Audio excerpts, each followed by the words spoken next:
Have you ever wondered to what extent an African woman should have a say over her body and what happens with it? Stop. Meet Dorothy Njemanze. Dorothy is deeply invested in fighting for the rights of African women.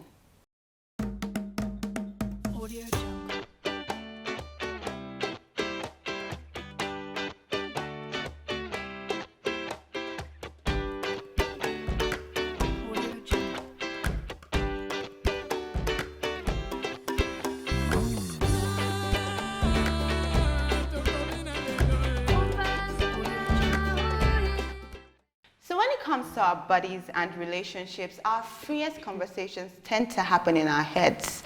Now, often we keep this thought secret. Why? Perhaps it's because what we feel we can say openly is defined by the society we live in. These social norms are controlled by diverse bodies, including our communities and even our families. Now, when we challenge these norms, we feel guilty or embarrassed. We fear stigmatization, and because of this, we're silent. Now the big question is, to what extent should women have a say over their bodies? So the fourth line of action here is coming to terms with who conditioned our minds. I think it's family. If you want to talk about whoever conditioned our minds, because I feel like as women, we have a certain way that we think when it comes to our bodies. And I really feel like from when we're little, we're just told, don't do this, don't do that. And even, I don't know if it's right to say this at the beginning of the show, but even our, should I say, personal parts are not called their direct names until we get to school. So there's always this thing about shielding different parts of our body. Private parts. Ah, yes. Because my eyes are my personal parts. Oh, yes. Okay, yes. Yes. So I think it's safe to use those words then. And they're not called those direct things, what they are directly, like use of the word like vagina and all that. They're not called that as women until you get to school and then you find out that, oh, this is what it's actually called. So there's just this thing about... In biology and integrated science. Exactly. At so some point, I don't tend to pronounce those things outside. Yes, there's just this thing about... I feel weird making some... I'm happy I've met you people. So this is the beginning of your journey to liberation. Okay, so the culprits, I would agree with you that the family is the biggest culprits when it comes to conditioning people's minds to be ashamed of their body parts and ashamed of things that they should ordinarily not be ashamed of. Especially I think the family is the first biggest culprit, Yes. then the schools are the next biggest culprits, then the religious institutions, you know, the different agents of socialization are all culprits in this practice of handing down harmful practices. This whole, the aspect that you've come to actually brings me to the sex talk. Okay, now basically, for women, there's this myth about if a boy touches you, you are going to be pregnant. However, the problem that I have now is why it's so hard for people or parents, the family, to actually come to terms with what touch is. It takes years, like practically, I know of somebody that said she didn't know what it meant, like the word virginity was, until she had lost it. Like she didn't know it was a thing. She just knew you finish school and, or rather you're supposed to marry as a virgin, and she just knew you're not supposed to touch her, that was it. But basically, by the time she liked somebody and they went down that path, she didn't know there was really anything to keep. It was just, don't let anybody touch you. So body contact. So the thing is, why is it's so hard for people to actually have come to terms with the fact that these are things that have to be kept. We don't actually name those things, so we don't even talk about it like that. We just use the word, don't let anybody touch you. But the word touch itself, we don't go into those things. So that will bring us to the gaps in parenting. Yes. A lot of people think they are ready to be adults, or they are adults, or they're functioning adults, but they're malfunctioning adults as far as I'm concerned. Yes, because if you're not ready to parent, then do not have unsafe sex. Yeah, that's true. Parenting entails a lot, and you must be ready for it. Parenting does not ask you if you're ready or if you're not ready. Once you are 18 and above and you have unsafe sex, your chances of being a parent increase. And once it comes your way, you have no choice but to do it and do it right. Because your error affects society? Now that we've set a very strong foundation about telling the truth about our bodies and all that, I want us to actually focus on being female, on women. And I think the first place that I want us to actually discuss about, not just by asking questions, just discuss about, is family planning. Now, basically, I don't know if it's right to say something like this, but I've heard things, or rather I've seen things, I've seen families where obviously maybe they're not really financially buoyant, and they have like 7, 8, 9, 10 children. And it's not even about being born to something. I just really wonder whether the woman has a say in this, because it's almost like every year you just, and to what extent does she have a say? Because like there's a father and there's a mother involved, and when it comes to family planning, to what extent, at some point, are we allowed to just say, I want 2 children and it's fine? Are we allowed to say, is that okay? Because this isn't even like a question. I want to hear your experience. So when you say, are we allowed, who are we? Yes, as women. Are we allowed? Yes. By who? Who is allowing us? So I'm taking it that literally we don't have to ask for permission from anybody. When you get into a relationship, you Yes. get into a relationship with a human being that you can relate with. That's why it's called relationship, not situationship. Yes. Okay. Yes. So if you cannot relate with the person you are with and say, look, the last pregnancy almost killed me, and so we should take steps of ensuring that I don't get pregnant again, then you're in a situationship, not in a relationship. No apologies. Yes. And it's about time a lot of people, yes, there have been influences of patriarchy, and the influences of patriarchy are part of the harmful traditional practices that have been handed from generation to generation Yes. that need to be addressed. But it's important also to address the fact that, you know, when you're in a relationship, you relate. Yes. This is good though, this is not good. I think this, where you don't have a voice, you are in a situationship, you are not in a relationship. And people in situationships are not happy people. There are no two ways about it. For sex to happen, there must be mutual consent. The one where people agree, now the one with authority. Yes. The one where they pay somebody, Yes. not be sex, It's now true. rape. Yes. So if they are enduring you, now rape that they endure. They are having horrible memories of you. Without actually Exactly. competence with it. They may Yes. it may be easier to think of a dustbin than to think about you. That's how bad it is. And I don't miss an opportunity to, you know, paint how grim the picture is for people to better understand these things. So, in having sex, which is an adult activity that can produce children, the two parties involved should, you know, make contributions. Okay. In some cases, I've seen situations where there are 3 parties involved and they decide, oh, the 2 females in the relationship would get pregnant at the same time so that 2 people go for antenatals at the same time. Okay. And it's okay for them, it works for them. How do we know it works for them? Because the 3 of them are able to communicate. The 3 of them can have an opportunity to speak and be listened to and be heard. So if I'm getting you straight at this point, you're trying to say when it comes to women actually having a say over their own body, like if we're going to go ahead By in rights, that, women have a say over their but body. communication counts then. Communication counts. 100%. Because who are you with? That's true. Who are you with? How human is the person you are with? Everybody wants to be with a human being because everybody wants their human rights respected. Do unto others what you want the whole world to do unto you. That thing you're doing to the person, if the whole world was to do it to you, if God was to do it to you every day, would you be happy? Yes. So at the end of the day, human rights is something that counts very much. Do women have a right over their body? Yes. Yes. If women did not have a right over their bodies, then perhaps maybe when they are menstruating, the people who claim they have rights over their bodies should be the ones coming to, you know, tend to them, Yes, put and all sanitary that. pads, Yeah. change the sanitary pads. You know, we take those decisions in those Ourselves. moments That's to true. ensure that the essence of us being human continue. And that's because we have the right of our body.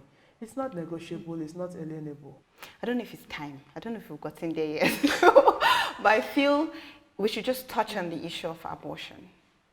Okay. Because, okay, I'm just going to come out straight with it. There have been laws, like so many things now. People are more, especially in the West, in the European countries, people are more open now about, oh, I have a right over my own body and all that. Apart from that, this is Africa. And literally as women, you are more or less slut shamed if you were to get pregnant out of wedlock or anything. But even women in marriages, if someone were to hear that a woman in marriage decided To have an abortion. that let's say she has a job or something, she just wants to keep it, it's a big deal. So in as much as I understand, or I'm not going to say I understand per se, but in as much as I've read what people are in different countries that have more liberty have said about, oh, having a right over their own body, to what extent does it even apply to African women? Every extent. Like, You even have a on right issue over of your Well, own you can body. abomination in our country. You in have Africa. you have a right over your own body. Regardless of whether I'd like you- to point out the fact that Okay. there's a lot of hypocrisy that lives in our society. Okay. But you're not duty bound to bow to hypocrisy. I mean, hold on to your human rights and let the hypocrites do whatever they want to do. I'm Dorothy Njemanze. I took on a case, against the Federal Republic of Nigeria over the fact that a group of people sat down and thought they could replace the constitutionally guaranteed human rights of women and girls with their morality policing. And it landed in a landmark ECOWAS court's judgment. Wow. And so it's important. I don't care what your orientation is. I accept diversity. Okay. I acknowledge diversity. I identify with diversity. But your diversity should not should not deny me of my guaranteed human rights. I'm not going to take that away. And then part of the hypocrisies I was talking about is because majority of the people who use abortion services are married people. That is the biggest family control, family planning method that is deployed. Majority. Majority of the people I have met Okay. in the line of my work. Remember Okay, that I okay work then. with abuse survivors. Yes, Remember yes. that I work with predominantly people who have issues around relationships and the rest of Yes, them. yes, Mhm. absolutely. Majority of those who use abortion services are married people. Because by the time they've seen that they are not coping very well with the fees and bills, the next thing is the next pregnancy that comes in needs to be terminated. And so the ideology that it is one very wayward girl who has gotten pregnant for a very decent married man, and so she needs the abortion services. I hear that It's all the Just time. highly hypocritical. It's, yes. And at the end of the day, the laws permit for termination of pregnancies where it endangers the lives of the mother or where it's on the grounds of incest or rape. Okay. How many sexual activities? So it means that on grounds of marital rape, you have a right to terminate a pregnancy. Think about it. Yes. There's so many things that people need to know so that they know the extent to which they can dictate certain things, the extent to which they can draw certain lines. Okay. Yes. So if the law acknowledges that there are people who do need abortion services, the only problem we've had is that the law has not been clear on who is permitted to carry out abortion services. Exactly, because Exactly. people That do is it the behind only closed doors. problem we have with the law on abortions in Nigeria. And that is something that needs to be revisited so that quacks are brought to book. Other than that, you have a right over your body. And if the pregnancy is one that is unplanned for, you have the right to safe abortions. We advocate for safe abortions. Because in the event we do not have options of safe abortions, then people who must have these abortions opt for the unsafe abortions, which are all over the place. Yeah. Bricklayers are doing abortions daily. Caterers are doing abortions daily. Seamstresses are doing abortions daily. I think when we were having a discussion earlier, we talked about, or rather we heard about how secondary school girls Are doing carry it by out, yes, themselves. with Yes. hangers, All sorts of things. literally, and it's All sorts of things. like practically anybody can just go ahead and. Good. So the question is, we want every such thing to be regulated. Okay. We want it to go through a process where medical professionals can oversee the process because it can endanger people's lives, right? So why do we not leave the process of medical procedures to medical experts? Why do we keep trying to criminalize medical experts for giving services that are needed by society and will be sought for, whether or not we want them? We've had people who said that they physically try to beat the babies out of them. And some taking local things, All just to sorts of flush them out. things. Yeah. All sorts of things. So how about we apply the proper route and know that there is a heavy demand for termination of pregnancies at different stages of pregnancy, and we need to regulate to ensure that the people who attend to these demands are medical professionals that can do so within the ambits of medical safety. But to some young girls, it's a stigma, but some married with it's not. It's stigma is how does stigma look? Because if you're told to draw stigma, if you're told to describe stigma, because a married woman can walk to the hospital to have an abortion. You think? But Can she? A married woman that wants to. You think? I'm not entirely sure. Well, so they now tell her that Africa. you don't kill the person who forbid the sister to this your beautiful Peking Girl, and you see hear all as those things like that. See as your Pekins then fine. The other one should be the one wait for the president and all these kind of things. Just the African mentality. It's not the African mentality, it's hypocrisy. The African mentality is progressive. Let us stop limiting ourselves to the disasters that a few human beings have created. That's not the African mentality. If we're going to set a timeline for us as Africans, you've mentioned hypocrisy, and most of us actually feel that we just have these high moral standards which we've adopted. Indeed. Yes. We have laws. We are Okay. doing a lot more by exposing the provisions of legal frameworks so that more people can take better informed decisions that affect their lives. And that is one of the, watching this program alone is going to be a crash course for so many people.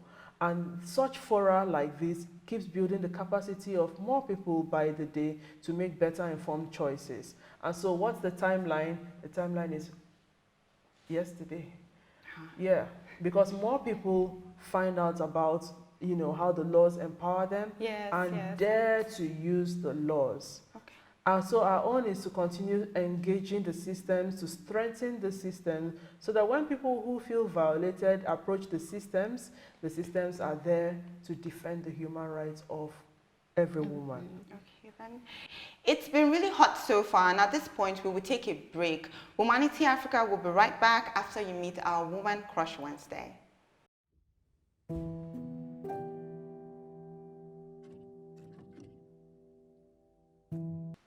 Okay, so before we actually wrap this up, I think it's also because now we've created a pattern for women and our bodies to a large extent. We've talked about telling the truth and actually seeing family planning as something that a man and a woman should have a say in.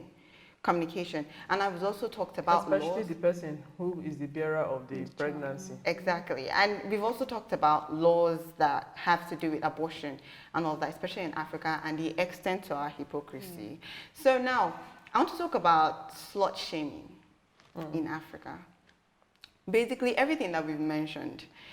I don't know if it's because in Africa, therapy isn't seen as a normal thing or something, but practically, almost everybody is by themselves. People are against therapy in Nigeria. Yes, but it's a new thing.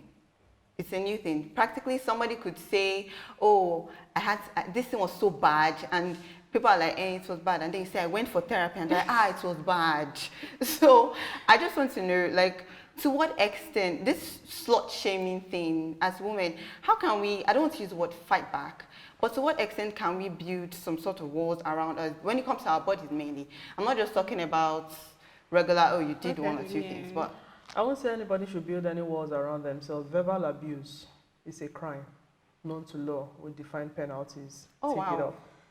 Okay. I'm a human rights person. I don't joke with human rights. Okay. I live my life mainstreaming human rights. So that thing you call slut shaming, yes. I want to believe it is verbal abuse. So if I'm sure now, for instance, we go to the market and all this, there's this stuff where people just start dragging your clothes if you and all put that. on your phone immediately and you record that thing and you have evidence against the person, you can actually sue the person for verbal abuse. This is amazing. The Violence Against Persons Prohibition Act, it exists. So why are we not using the legal framework? That's the importance of letting the people in our villages know about these legal frameworks. That's the importance of our numerous advocacies to ensure that all states in the Federal Republic of Nigeria have domesticated the different laws that people can use to, get justice. The Child's Rights Act, the Violence Against Persons Prohibition Act, the Disability Rights Act, the Cyber Crimes Act. These are different laws that can be used. That thing called slut shaming. Yes. By the time the person gets before the judge, the person would understand that the utterances from your mouth provided emotional harm to this person. Yes, And so you may be going down for verbal and emotional abuse. Yes. Please, let's use the laws more. The laws are there for us. Because it's only in European countries that I've heard about where they... You are sitting with somebody that used the law to her advantage.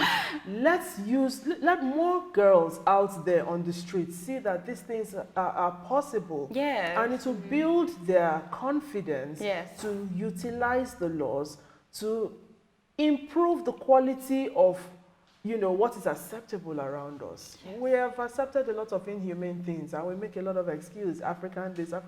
Excuse me. It's African mentality to use the laws and put people who deserve to be punished where they deserve to be punished. Yeah. It's not in our culture to talk down on people. It is African to build up people. That's true. And so those people who are deviants, we have legal framework now to use and handle them. That reminds me of a friend, like she once told me that the day she went to the market to go and get some earring, that a man just stopped and she was like touching her breast and but like that was scared to even act. I said, why? Because the society identify that particular person, make a scene out of the place. Okay. Identify the weaknesses around. Excuse me, there's nothing to be scared. You can't be living with the fear. No, you cannot be living with the shame of your perpetrator. Yes. Be the victim. Own that yes. something has happened to you. Yes. And let the system provide a pathway for you to heal.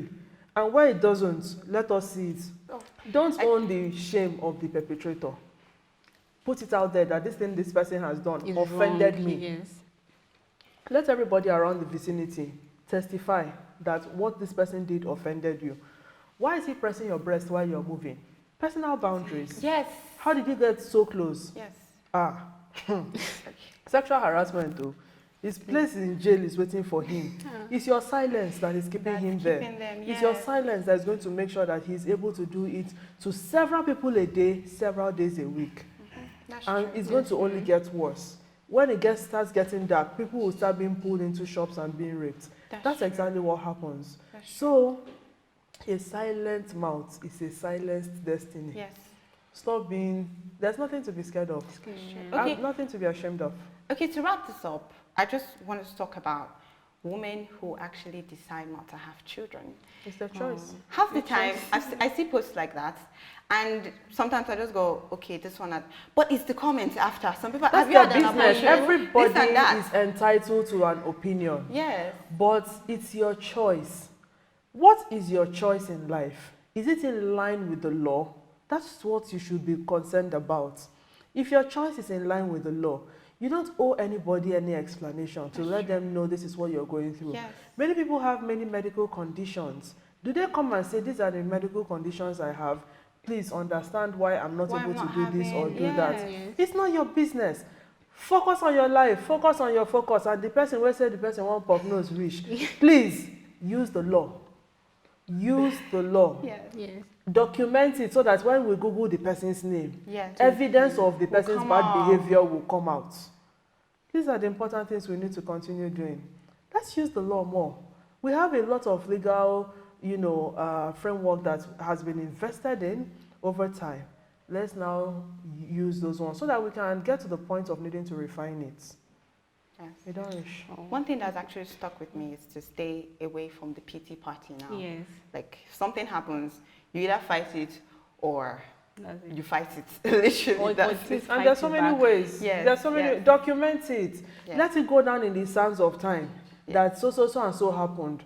Don't let go of any problem until it has been documented so that you can track a history. You can track the trends. Are we progressing or are we retrogressing? Yes. The silence is keeping a lot of things off our radar. Yes. Speak up. Document. and we'll keep on progressing as Africans. Well, thank you so much, Dorothy, for being a part of the show. I've learned so much. And don't forget, you can watch Womanity Africa across all social media platforms on Wednesdays on TOS TV Network. My name is Ruel Panawo. And I'm Cynthia Ezeko. Do have a great day. Do have a great day. Audio